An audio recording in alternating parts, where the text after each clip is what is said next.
Hello, travelers and monster catchers abound. I'm Stella Ferris, and you've crash landed on the Monster Catchers Journal podcast. And I hope you enjoyed the story that I am going to tell today. I always thought the Candy Ravine was just a silly nickname kids used, but that was before the night the factory accident happened, before the runoff of half-mixed candy batter spilled over the cliffside and soaked deep into the earth. The mixture wasn't just sugary.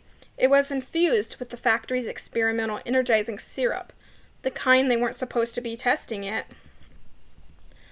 When the syrup seeped in through the soil, it found something buried beneath the ravine, an old decorative gingerbread statue from the town's first winter festival, long forgotten and fossilized over decades. Something about that syrup awakened whatever was left inside. That's how Gritmeg was born. The first report described a walking cookie made of stone, slow but powerful, with frosting cracks, glowing like burning sugar. He wasn't dangerous on purpose, just confused, half alive and terrified, but in his panic, he turned the riverbank into rock candy, sealing the stream and nearly flooding the valley. By the time I arrived, the air tasted like burnt caramel, and every footstep crunched and hardened sugar. Gritmeg himself stood at the center of it all, 7 feet tall, made of petrified gingerbread, his body carved by time but glued together by glowing syrup veins. His mouth didn't move, but I could hear faint grinding noises, like someone trying to speak through stone crumbs. My job wasn't to fight him, it was to understand him, and calm him before he turned the whole ravine into candy glass. And that's what I would start on getting done. What was very strange is the closer I got, the more the ground changed. Dirt hardened into sugar shell beneath my boots. Twisted roots were coated in crystallized caramel. Even the air had weight to it, like the atmosphere itself was thickening into syrup. Gritmeg stood in the center of a shallow crater, his creation unintentionally sculpted with each frightening step. He wasn't aggressive, just overwhelmed. Every time he moved, the energy he'd absorbed pulsed outward through his syrup veins and petrified whatever it touched. I raised my hand slowly. "Easy, big guy. I'm here to help." He turned towards me, his movements stiff and crackling. When his head tilted, cinnamon dust drifted off like brittled snow. There was so much age in him, decades of settling, hardening, becoming part of the earth, until that accident woke him up. A deep grinding sound rumbled through his chest, then another, each one sharper, almost like syllables. He was attempting to mimic speech, something he must have remembered from the day he was baked. Or maybe the day he was displayed in that festival long ago.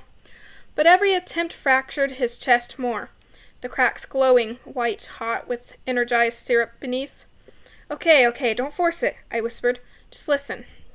I stepped closer, carefully avoiding the places where the ground shimmered with unstable sugar formations. One wrong step could set off another crystallization ripple. Gritmeg's glow frosting cracks flickered like fading embers. He was afraid, not of me, of himself. I reached into my pack and pulled out a small jar of cooling dust, a powder Orion developed for overheated or unstable glyphs. It absorbs excess magic energy and settles runaway reactions.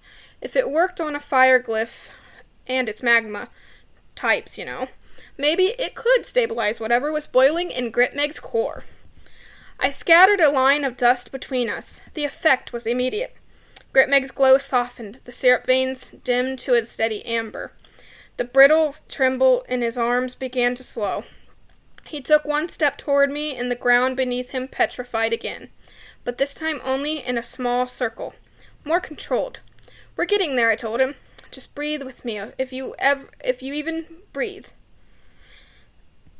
A chuff of warm cinnamon air puffed from the cracks in his faceplate, close enough. I inhaled slowly, then exhaled. He copied me with a low, rumbling release. Thunder groaned overhead. A storm had been gathering since I arrived, and now the first cold raindrops began to fall. When they hit the crystallized ground, they hissed and steamed. Great. Rain plus unstable syrup energy. If the ground got wet and reacted, the candy runoff, the entire ravine could turn into a sticky landslide trap. I had to make my move now. Gritmeg, I said softly, reaching out my hand. Let me help you. Come with me and we can stabilize you properly. He stared at my hand for a long moment. I could see the conflict in his body. Every motion was a negotiation between ancient stones and newly awakened magic. Then cautiously he reached out. His hand was heavy and rough, like grabbing a chunk of warm sandstone. But his touch wasn't hostile, it was desperate. I've got you, I whispered, and then everything went wrong.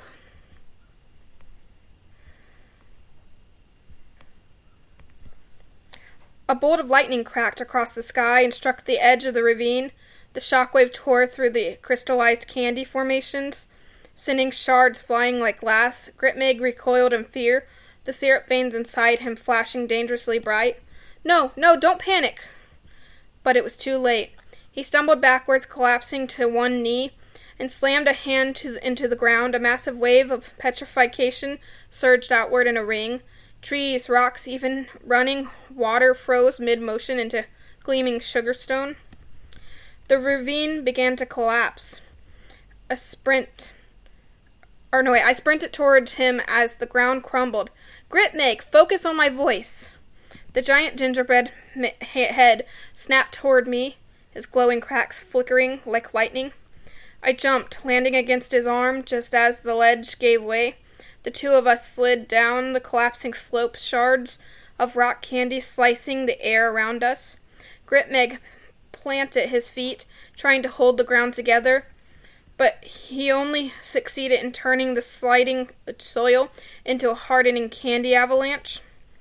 We were seconds from being buried alive.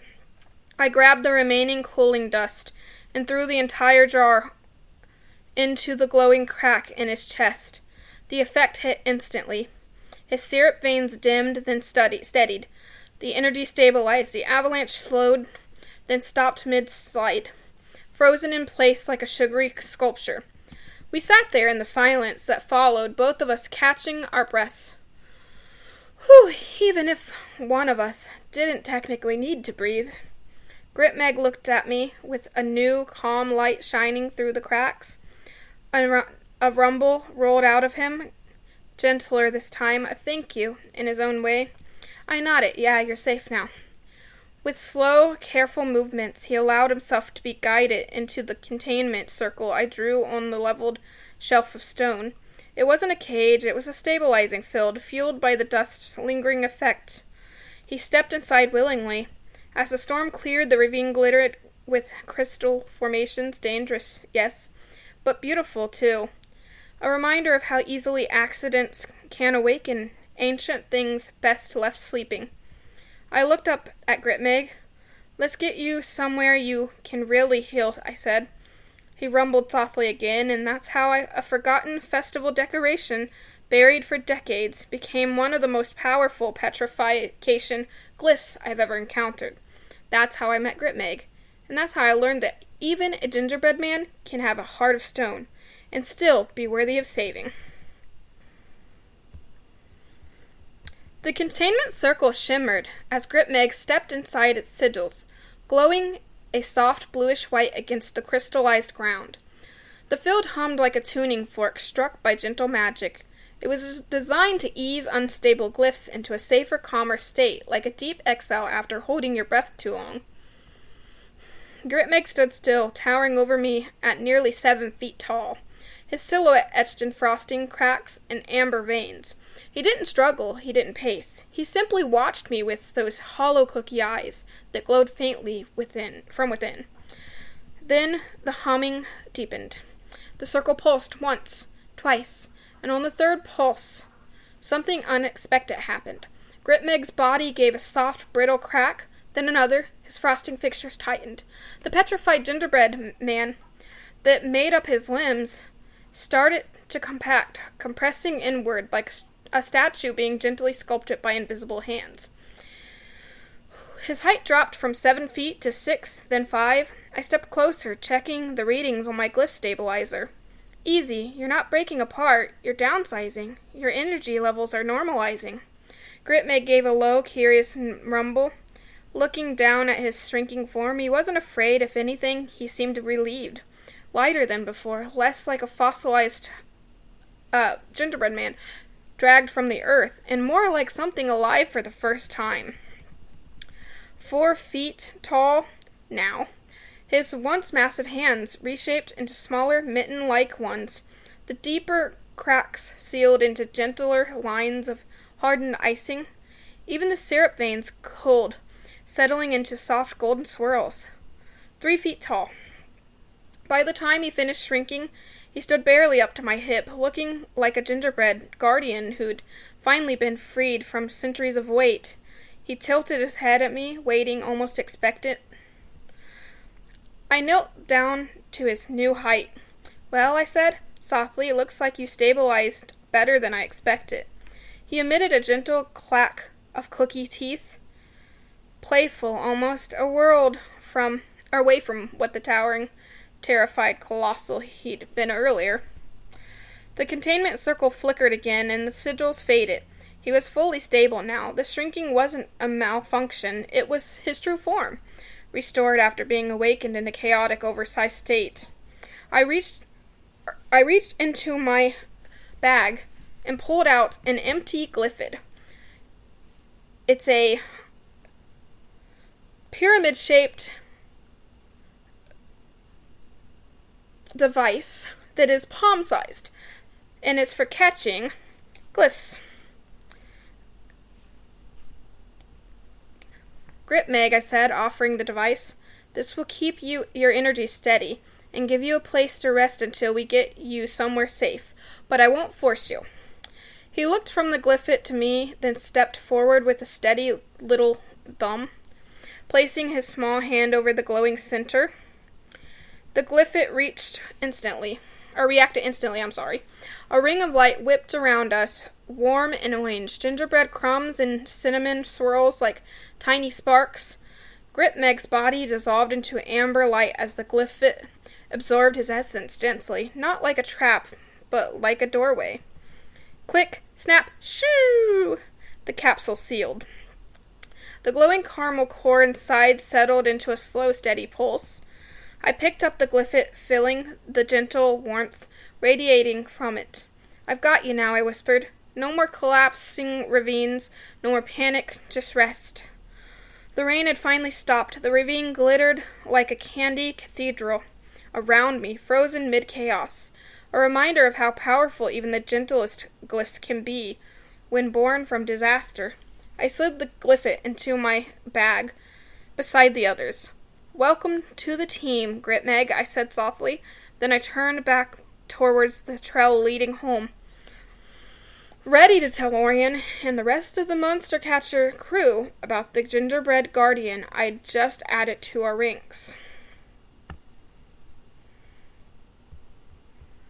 The walk back to the sanctuary house felt strangely calm compared to the chaos of the ravine. The sky above me, unchanging as always, glowed with the steady, pale gold light of Nibiru's twin suns. The 3 moons hovered in their perpetual positions like silent guardians, casting faint cool halos across the horizon.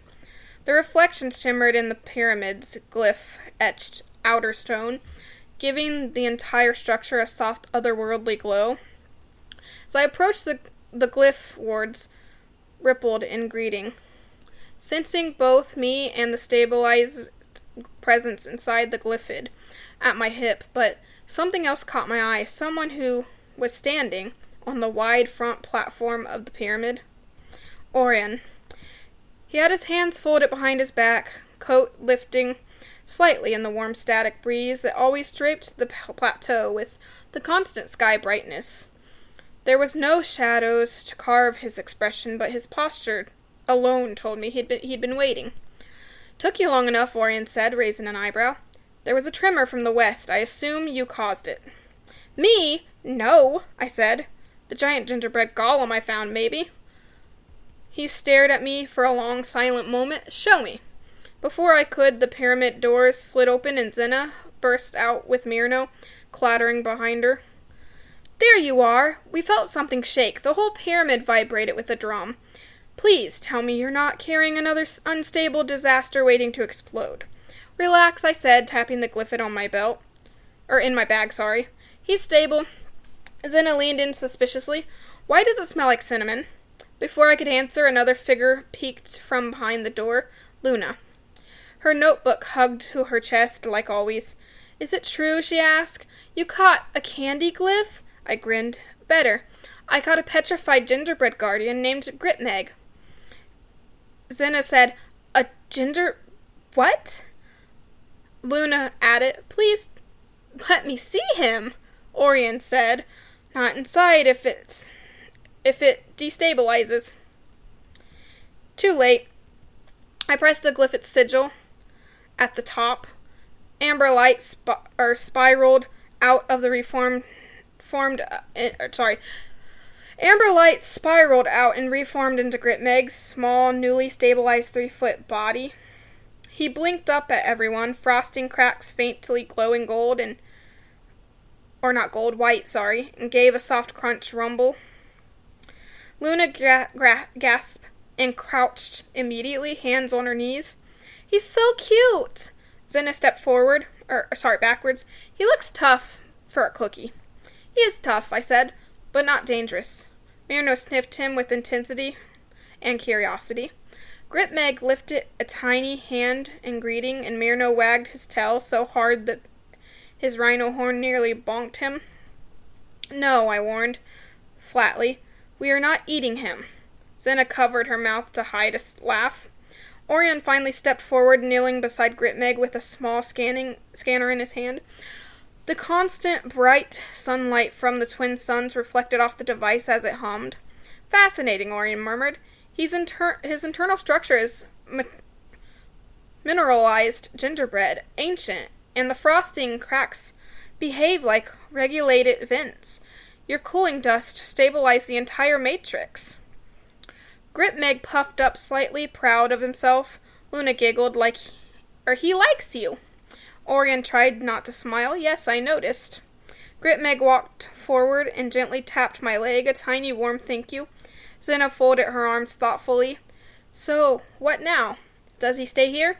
I looked at each of them, Orion scanning data, Zena assessing him for mischief. Luna practically glowing with excitement, Myrno bouncing around like he'd found a new playmate. He's part of the sanctuary now, I said. This is his home. The sanctuary pyramid's ruins flared softly, acknowledging the new resident.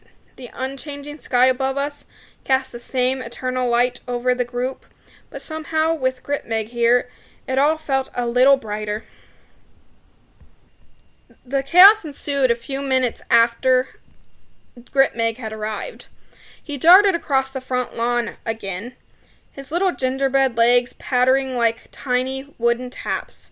The Swell-Ceth bird swooped low over him, letting droplets of shimmering water fall, just close enough to splash his frosting hair.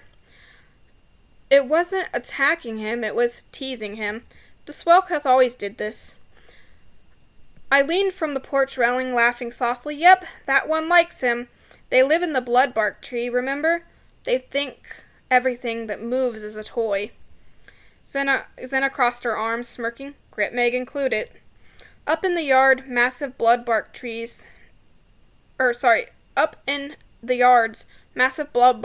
the trunk shimmered with its deep red, vein-like patterns. 3 more Swell-Ceth peeked out from the hollow. Round, jewel-bright eyes blinked curiously at the commotion below. The one teasing Gritmeg hopped onto the lawn and puffed its liquid feathers, wobbling like a gentle bubble. It let out a playful chirp, then turned and started bouncing away in a rhythm. Hop, hop, hop, hop. Gritmeg mirrored it. He didn't speak, but he tried his best to mimic the bird's motion, hopping once, then twice, then falling forward with a soft whoop onto the grass. The Swell-Ceth chirped in delight and bounced circles around him. Luna stepped out of the house, rubbing her eyes. What's all the noise? Oh, she blinked at the scene. They're playing. Playing rough, Senna said. Those water pulses will soak him if he gets too close. As if on cue, the Swell-Ceth suddenly puffed up, feathers liquefying into rippling waves. Gritmeg froze, frosting eyebrows raised. I put a hand on my mouth. Oh no, here it comes. Whoop! A harmless but powerful bubble of water burst from the bird, splashing all over Gritmeg and launching him backwards like a skipping cookie. He slid across the grass on his back, arms straight up in the air, as if questioning reality. Water dripped off him in steady streams, his gumdrop buttons sagging again. The Swell-Ceth chirped proudly. Gritmeg sat up slowly, soaking wet, and gave the bird a stiff little thumbs up made of frosting. He instantly puffed with excitement. He's officially part of the flock now. They only do the big swell burst initiation to creatures they like, He's going to fit in just fine here. Above them, the other Swell-Ceth fluttered down from the bloodbark tree, landing gently around Gritmeg in a loose circle, examining him, chirping, nudging him, accepting him. And Gritmeg, covered in water and grass, just sat there quietly, letting it happen. I watched him sit there, soaked and covered in grass clippings, surrounded by chirping, wobbling Swell-Ceth. For the first time since I caught him, I realized something I hadn't noticed before. Gritmeg was happy. Not just stable, not just calm, but happy. His frosting cracks glowed warmly like little lights flickering softly in rhythm with his little tiny gingerbread chest. He bounced slightly in place, watching the Swell-Ceth prance around him, letting the droplets of water land on his back without flinching. Luna squealed quietly, "Look at him, he's actually enjoying it." Senna smiled, crossing her arms in a rare, soft expression. I didn't think a gingerbread man could ever, feel anything like that. I stepped closer, kneeling beside him on the wet lawn. Gritmeg turned his head toward me, frosting eyes bright, and gave the tiniest shuffle forward, a gesture so small but so full of trust and contentment. I reached out my hand, resting it gently on the top of his head. His warmth radiated into my palm, and for the first time it felt like he wasn't just a creature I'd rescued or stabilized. He was part of the sanctuary, part of us. Above us, the bloodbark tree swayed gently in the constant light of Nibiru's twin suns and 3 moons, and the Swell-Ceth chirped around him, water droplets glinting like jewels. The unchanging sky, always pale gold and watchful, made it feel like time had paused, just from this moment. I whispered softly, more to myself than to anyone else, "You're home now, Gritmeg, and you're happy."